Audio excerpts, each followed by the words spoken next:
On the phone, it's a pleasure to welcome to the program Professor Brook Baker. He is the head of the Health Global Access Project at the Northeastern University School of Law. Welcome to the program, Professor. Thank you very much for having me on your show.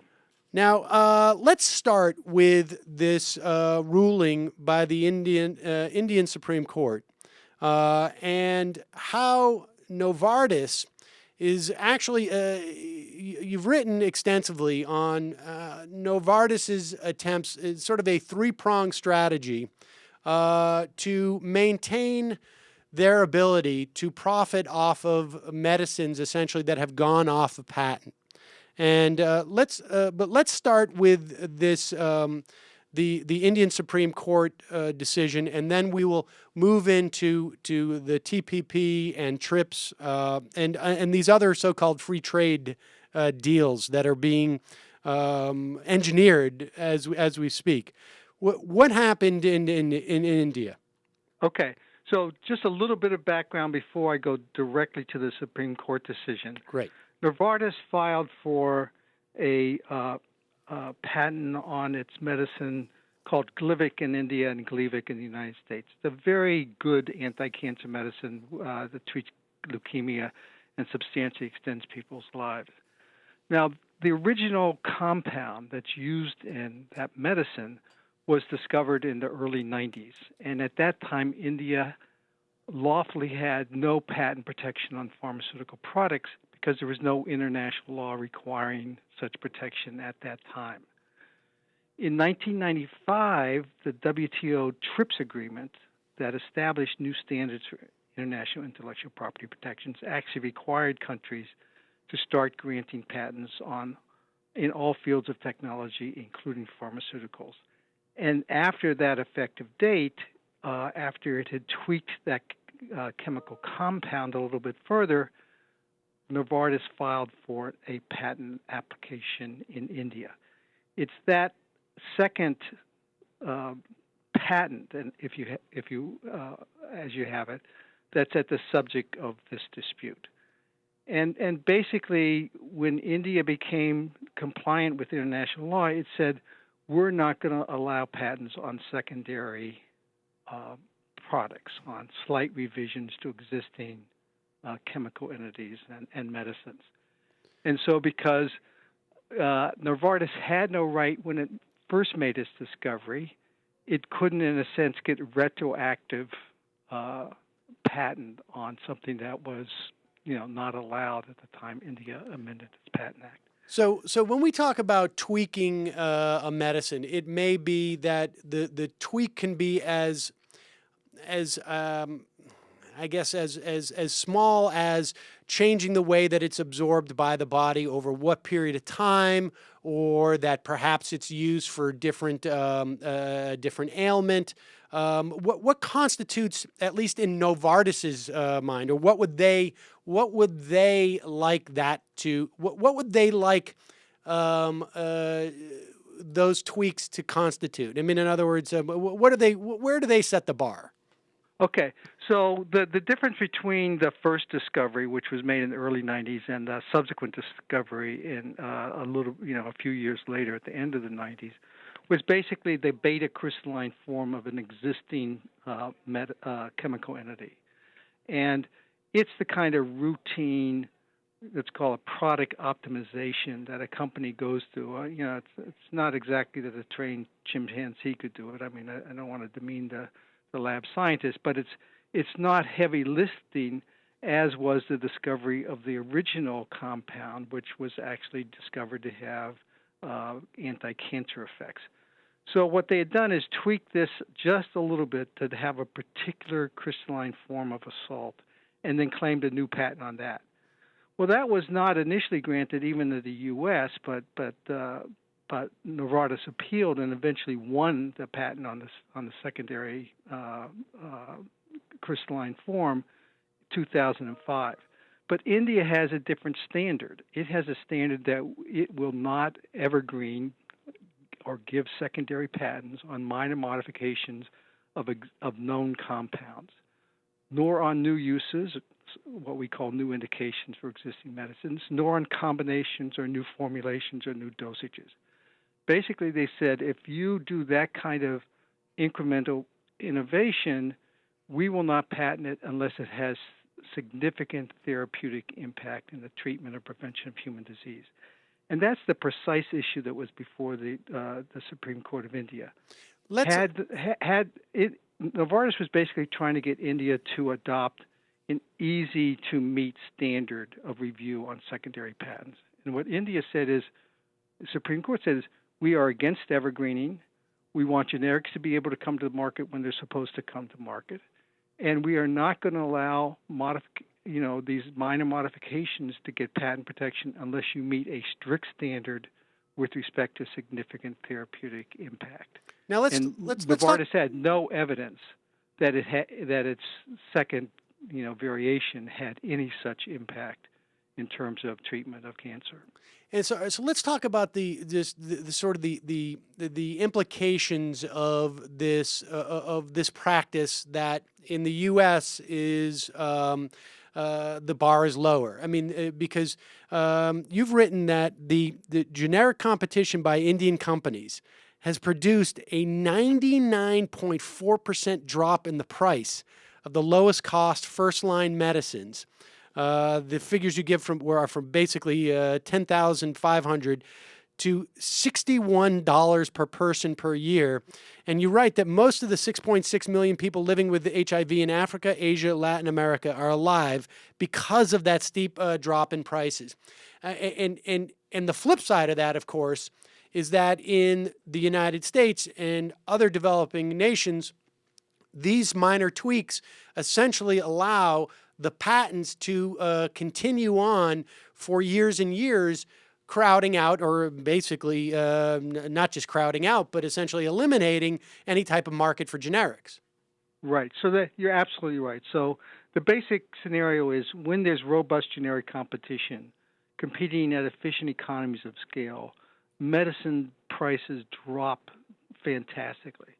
So the new, better antiretroviral medicines that are used to treat AIDS, and particularly most of the 8 million people in developing countries receiving antiretroviral therapy, is now a fraction of a penny of what the same medicine costs in the United States. And that's completely because there's no patent blocking access to those medicines, either in India where they're produced or in African countries where they're largely consumed. Now, so, from our perspective, it's vitally important, one, that we have a lot of countries that are able to, import or make on their own generic copies, but also that there's lots of generic competitors. What the U.S. and Big Pharma are pushing for, including Novartis, is a system that guarantees that they can get additional 20-year monopolies for minor modifications of existing medicines. So let's say they file their first patent in year 1. In year 10, they'll file another one and get 20 years from that. And then in year 20, they'll file another one and get another, essentially 10 years onto their patent. So we know that there are some antiretroviral medicines in the U.S. where the effective patent monopoly is now approaching 40 years because we too easily grant patents for these kinds of minor modifications. If those rules are forced on other countries, low and middle income countries, their patients will be waiting for decades for affordable medicine, and people die during that time period. So this is really a matter of life and death. You mentioned earlier on the broadcast that the U.S. is seeking looser standards for patents on medicines in free trade agreements. The most important such effort right now is in something called the U.S. Trans-Pacific Partnership Agreement negotiation involving 12 countries. And in that negotiation, the U.S. is directly challenging the kind of patent rule that India has in its Patent Act, which basically safeguards against evergreening. The U.S. insists, and this is direct language, that there can be patents on new forms, new uses, and new formulations of existing medicines. So basically, the easy-to-get standard that we have in the U.S. would be imposed on all those trading partners and indirectly on India and a few other countries that are adopting stricter standards. Okay, and before we get a little bit deeper into the TPP, I want to just go over some of the myths that you write about in terms of what the implications of this ruling are, and talk about, because these myths that you debunk as Novartis comes out and says, this is going to wreak havoc on our ability to develop new medicines and whatnot. I want to talk about which ones of those also apply to the U.S., because in this country, we are engaged in a period of austerity. There is being more pushes for austerity under the rubric of a debt crisis. This debt crisis, to the extent that we have a debt issue at all going forward into the future, is very much driven by healthcare costs. And the healthcare costs are very much driven in many respects by the cost of pharmaceuticals. And so this has incredible implications in a much broader context. Even when we put aside the implications of the way that the TPP is being structured, so let's go through some of the myths that are both important in terms of the developing world and people getting access to medicine there, but also the ones that deal with the myths that we hear in this country in terms of what it will do to the development of new medicines if we were to revise our patent laws in such a way that made more sense. Okay. That's a great question. I mean, let's take developing countries first, and then the very important question of the U.S. as well. So, most of those sales and most of the profits on medicines now are currently made in the rich countries of Europe, North America, and Japan. Approximately 75% of profits and over 70% of sales are actually earned in those rich country markets. And of course, they're earned there because Big Pharma charges higher prices in those markets. Now, developing countries, therefore, and India is 2% of the global market, and most poor countries are only a tiny fraction of the global market. What Big Pharma says is, well, we won't do research and development. We won't have money to do that if we can't continue to make maximum profits off every country in the world, including these countries that are very poor and a very small part of the global market. And that's basically nonsense. Big Pharma invests in research and development primarily for medicines that affect rich people in rich countries, so-called chronic disease medicines that people have to take every day, or medicines like those that treat cancer and at least extend people's lives. And the system currently does not incentivize research in what are called neglected tropical diseases, the kind of diseases like dengue fever and sleeping sickness and other diseases that afflict 1 billion people in developing countries who are too poor to really pay for medicine developed through this very expensive patent system we have. So, the system doesn't give medicines for the priority needs of developing countries, and or it results in overpriced medicines that they can't afford, even for the chronic diseases for which there are incentives within the rich country markets. So, I mean, the basic economic point to get across is this decision in India or others like it in other countries will not shut down research and development on new medicines. That said, our system is currently very inefficient at producing therapeutically targeted medicines and improvements in medicines. What Big Pharma goes after are basically lifestyle diseases, baldness, impotence, those kinds of conditions, which are really not life and death matters. Or it tries to develop, what are called Me Too drugs to try to steal market share from another company that has a blockbuster for treating diabetes. So much of our research and development is essentially wasted on trying to extend patent monopolies or compete with another monopolist by grabbing a share of an existing market. And we have lots of conditions in which there's inadequate research and development. So I think the solution for the U.S. certainly one of them might be significantly tightening up patent standards and giving forcing companies to really focus on therapeutic gaps instead of Me Too drugs. But some people are arguing something I think makes a lot of sense, which is we ought to have one kind of market for innovation and another market for access. We ought to have grants and prizes to reward and incentivize researchers to make therapeutically important discoveries. And there ought to be people who make contributions along the way, and everything doesn't go to the winner through a monopoly. And then we ought to let those resulting discoveries be produced and sold near the cost of production by, good quality generic producers.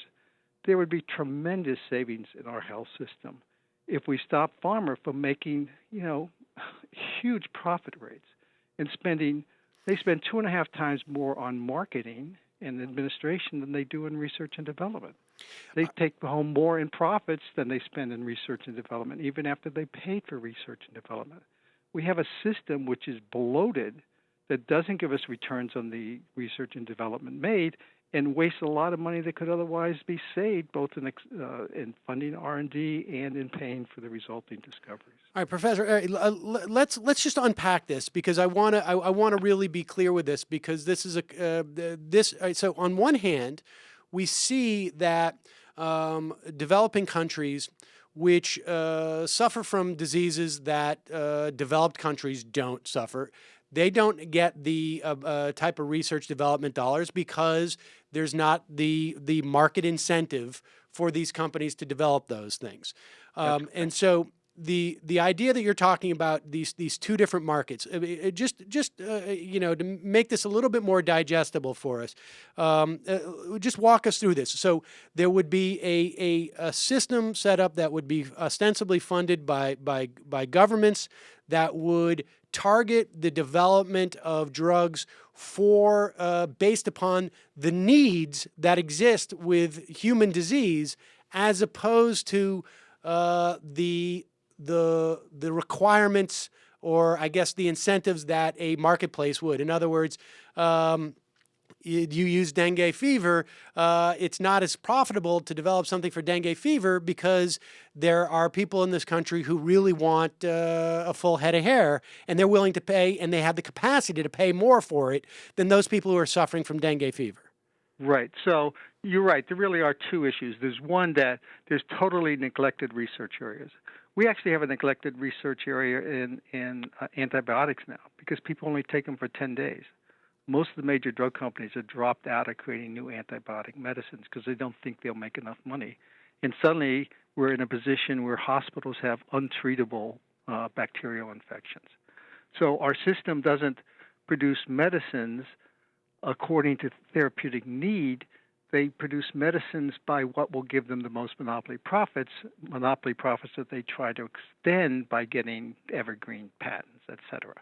And so let me just stop you there. So this process, by lowering the bar for new patents or patents to be essentially extended, we're actually disincentivizing companies from doing research into areas which would provide us with better health. Absolutely. For us domestically and certainly globally in terms of neglected diseases. There's lots of improvements to medicines that we would still want, but the question is whether you're going to give a 20-year monopoly and allow a company to charge whatever the market will bear to get it. The new cancer medicines and what they're calling individualized medicine, they want $100,000 or a couple $100,000 a year for those treatments. You're right in what you said earlier. Our country can't afford that. Our government can't afford it, especially in an era of austerity, and especially when U.S. workers, still need to compete to some extent on global markets, and the costs of their health care are so exorbitant. So, we have a ton of wastage in our system, particularly with respect to medicines, but in other medical expenses as well. And there's a solution. We could say, well, instead of giving exclusive rights and the right to monopoly profits that restricts access to poor people, both domestically and globally, who can't afford them, why don't we, take some of the savings we'd give from not having that monopoly system, pour it into research and development, focus on neglected diseases, focus on antibiotics, focus on preventive medicines, including vaccines, focus on areas where we don't yet have medicines, and why don't we really get the medicines we need from the scientists who are capable of doing it, but then assure that people who need the medicines and the governments that pay for it can afford it. Our system now really doesn't do either task very well. And so, not to put too fine a point on it, but if we were to shrink or to raise the bar on extending these patents, or even to shrink the term of patents, what it would do is you'd still have these pharmaceutical companies making profits, but they would also seek profits in other areas that are underserved right now, because it would almost sort of level the playing field and keep the playing field from spiking in certain areas that are simply inefficient. Right. I think there would be a big difference. You'd have a whole bunch of research scientists working in different kinds of organizations, lots of them the small ones that are currently exist. You'd have a method for doing the last stage research and development, the clinical trials to make sure the medicine is safe and effective and of good quality. Once that was determined, then you'd have another whole industry that would basically produce and sell. What you get rid of are these bloated big pharma companies that are mainly about marketing, mainly about sending sales reps out to talk to every doctor in the world. And, a huge waste of resources, both in trying to extend their patent monopolies and on trying to, get a sales advantage by pestering doctors and putting ads on TV during news broadcasts. So, we need a new system. But I want to kind of go back to the point that we started with, which is the crisis in developing countries is much more severe even in the U.S. And Big Pharma and the U.S. government, through the U.S. Trade Representative, are seeking to impose longer, stronger, and broader patent monopolies on medicines in every country in the world, including our own. And we have to fight back. The activists in India and an international coalition of treatment activists, particularly AIDS activists, of which I'm a member, have fought for years to support India in adopting strict standards of patentability and then to protect their use. We are under threat because Big Pharma, Novartis, and the U.S. government continue to try to secure monopoly protections that will hurt patient access to life-saving medicine. And the argument that someone would make, well, if you diminish the profits in any fashion for these companies, they will not make these, they will not discover these new drugs. We will not push the boundaries. They will have some less money from poor countries, but poor countries aren't the place they make most of their money. Now, they are hoping to make more money, and the projections are they will continue to make increasing amounts of new profits in what are called pharma emerging countries like China and Brazil and India, the kind of big middle-income countries. That's where a lot of their growth comes in the future. But what I'm also saying is that the current system is nuts. We are wasting so much money to protect this bloated monopoly-based system, and we could get better research for less money, producing better medicines, if we dropped the monopoly system and went to a different kind of incentive system. Now, we have to have some, the U.S. Constitution is actually a bit of a problem in the U.S. We're supposed to have some period, but of protection for copyright and patents. But internationally, the big problem is this, TRIPS agreement that was passed under WTO with the assistance of the U.S. IP industries. But the world has to come to a better accommodation. The U.S. has to be a part of that accommodation to say medicines are a global public good. We cannot treat them like we're treating bicycles. We may want to give monopolies on bicycle parts and inventions, but we shouldn't do it for medicines. And it will be possible to come up with a system whereby inventors give up what are otherwise patent rights for basically prizes and grants. And the resulting discoveries will be more widely available at a much more affordable price. And when we talk It's about cost- we talk about the constraint on some type of reform in this country, because the Constitution calls for patents to ensure that we have some type of we have incentives to invent new medicines.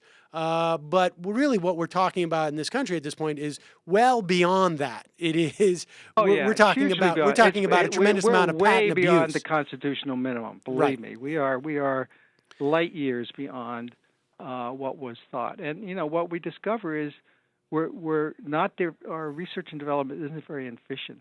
And in some sectors, the patent system is actually getting in the way. We hear about patent trolls, we hear about patent thickets, we hear about patents on research platforms, On podcasts, we hear about actually. patents on genes. I mean, things that make no sense whatsoever and actually get in the way of ongoing innovation. Let's talk about you've written about the TPP, which is a trade agreement that the United States is engineering right now with, I believe it's about 12 other countries in the Pacific Rim. And we know only a little about this agreement because it's being done in secrecy. Some chapters of this agreement were leaked about 6 to 8 months ago, I believe it was. And tell us provide for us the analogy, what you know in terms of what it does for IP, for patents, in terms of pharmaceuticals, but give us a more universal view of what these trade agreements do. There was a report today in the Huffington Post about the attempts for the Obama administration to create a similar agreement with the EU. What does this effectively do? Because when we talk about, and I should just say this, when we talk about, and the analogy holds whether it's a developing country or a developed country, we are talking about the will of the people as manifested through their government to create standards which provide for a better functioning society, whether that is allowing for more medicines for more people to address the specific needs of that population, whether it's environmental concerns, whether it's worker safety concerns, and all of these manifestations of the will of the people will be trumped by corporations' will to profit through these trade agreements. Right. So, the much more bird's eye view of these agreements is they are efforts to strengthen transnational corporate power. Full stop. If you needed one sentence, that's what they're about. They talk about them being about jobs. They talk about it being, leveling the field for international trade. But when you look at the details, what they're really trying to do consistently is to make it easier for corporations to get cheap labor and to sell their products in other countries and to make high profits. Now, with respect to IP, the U.S. has what we call comparative advantage in IP-protected industries, in film and movies and in music and in pharmaceuticals and in software, not so much in publishing. And so all these monopoly systems, patents, copyright, trademark, are really systems that are designed to make sure that existing transnational corporate power gets more profit in its pocket. And trade agreements basically grease that process. Talk about Eli Lilly in the context of NAFTA, because I think this is illustrative of what kind of power it gives these corporations relative to sovereign nations. And it really is, in some way, it really comes down to, it seems to me, and maybe I'm overstating this, and you can correct me if I'm wrong, but it is essentially putting corporate will to profit, transcending sovereign nations' ability to structure their society. Oh, absolutely. So, one thing in terms of background is, in addition to trying to get stronger substantive rules for intellectual property protections. The U.S. is also seeking enhanced enforcement powers and measures that mean that not only can private right holders, big pharma, sue a competing generic company that gets in their way, but they get the state to act on their behalf by seizing products at the border. They get criminal procedures initiated. And now in what we call investment chapters, they actually allow companies to directly sue sovereign states when sovereign states regulate, et cetera. So the case you mentioned was Eli Lilly. And Eli Lilly had a patent that was granted, which was later invalidated in an infringement suit that Eli Lilly had filed against Teva. And basically the Canadian court said, this isn't a good patent. We're invalidating it. Well, Eli Lilly said, well, we were hoping to make a lot of money from that. So we're going to use this investment chapter in NAFTA to directly sue the government of Canada for $1 million for using a well-established rule of patentability to invalidate a wrongly granted patent. And, despite what the courts of Canada say, they're going to go now to a panel of 3 private arbitrators, a kind of revolving door of, international trade lawyers, a very small number of them, who act for companies in one day and then act as arbitrators the next day. And 3 of these guys are going to be sitting in essentially private arbitrations and deciding whether the Canadian taxpayers are going to have to give $100 million to Eli Lilly so that it makes this level of profit it wanted to. And basically, this kind of power freezes government's ability to regulate in the public interest. These kind of cases have been brought in environmental cases and consumer protection cases and mining cases and water cases, every kind of case you can think of that is actually protecting the public interest and protecting people from excesses of corporate power. And this is what we're going to see in the TPP. If I am a corporation that that my executive sat in a conference room and said, if we can get into country X, we can anticipate $100 million worth of profits over the course of the first 10 years. And if country X says, no, actually, we have environmental standards. We have decided that your product, we have determined your product is not healthy for our people, or it will poison our air, or that it doesn't do what you say it does, or your patent is invalid, this corporation can then go to what you're talking about, this private arbitration panel, set up of their own corporate lawyers, more or less, and get that $100 million. Yeah, it's shocking. And in the U.S. we tend to think, well, that only happens in banana republics. That's when the court systems aren't fair. This is a suit against Canada, which no one thinks is a banana republic. And by the way, the same kinds of cases can actually be brought against the United States by foreign corporations. So, for example, just last 2 weeks ago, the Supreme Court in the United States issued a ruling that said that you can import a textbook from produced by a publisher that's been sold in another country back into the United States, so that our college students can get cheaper textbooks. That frustrates the profit expectations of that publisher. Under investment clauses, that investor, if it were a foreign investor, could actually bring the United States government to private arbitration as well. So we often talk about the U.S. backing up and supporting corporate power, but sometimes, and many times, it does so directly against the interests of U.S. taxpayers and U.S. consumers. And so, the depth of capitulation to corporate power is simply stunning, and it doesn't just hurt people elsewhere; it hurts us directly here. And one of the really dangerous, aspects of this TPP is that it would have a docking provision. In other words, the agreement would exist.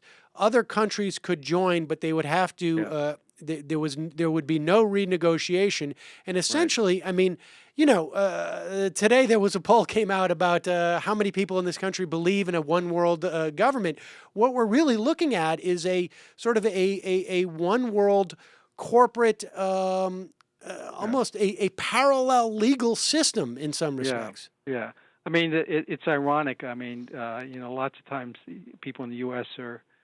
Think they're against the UN system, which actually exerts virtually no true international power, and yet, our government is complicit with the creation of what you're essentially describing, which is, international corporate power untrammeled, and so, the the the vulnerability we have as civil society and regular folks is constantly under threat because we allow our government, or our government is bought and paid for, to continue to instantiate corporate power. And I'm an AIDS activist. I'm mainly interested in access to medicines, but I've always seen the issue in the context of globalization, neoliberal policies, and the continued rise and expansion of corporate power. They are corporate powers are the puppet masters for U.S. government policy, both domestically and internationally. Well, And we have to gain some control back, or living standards are going to continue to plummet, and tax revenues from corporations will continue to go down, and our health system will get worse and worse. Professor Brook Baker from the Health Global Access Project at the Northeastern University Law School, thank you so much for joining us today. And people have got to keep an eye out for this TPP. Do you have any sense of when this may emerge from the shadows? I mean, because it is. Well, it's in a, it gets mentioned every now and then. As you said before, it is called by the Obama administration the new global standard as a 21st century agreement. Well, boy, if that's true, we're in real trouble.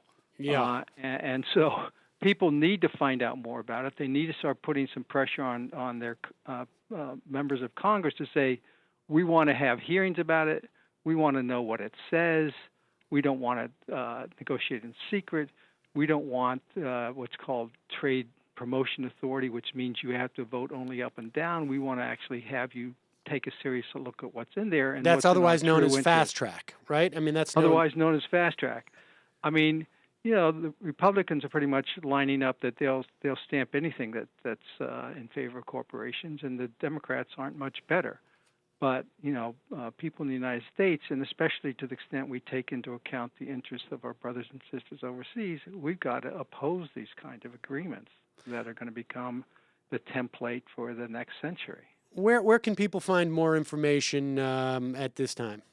Well, Public Citizens has a lot of information on the Trans-Pacific Partnership Agreement in particular, so I would recommend that people go there. All right. But also the AFL-CIO is doing work on the Trans-Pacific Partnership Agreement. There's more, kind of focused attention on these issues by some people who work on copyright, and certainly people who work on medicines as well. Professor, thank you so much for your time. Really appreciate it, and hope to speak to you again. Okay. I mean, maybe, hopefully the circumstance will be, boy, we dodged a big bullet there. Yeah, I hope so. All right. Well, thank you so much for joining us today. Thank you. Bye-bye.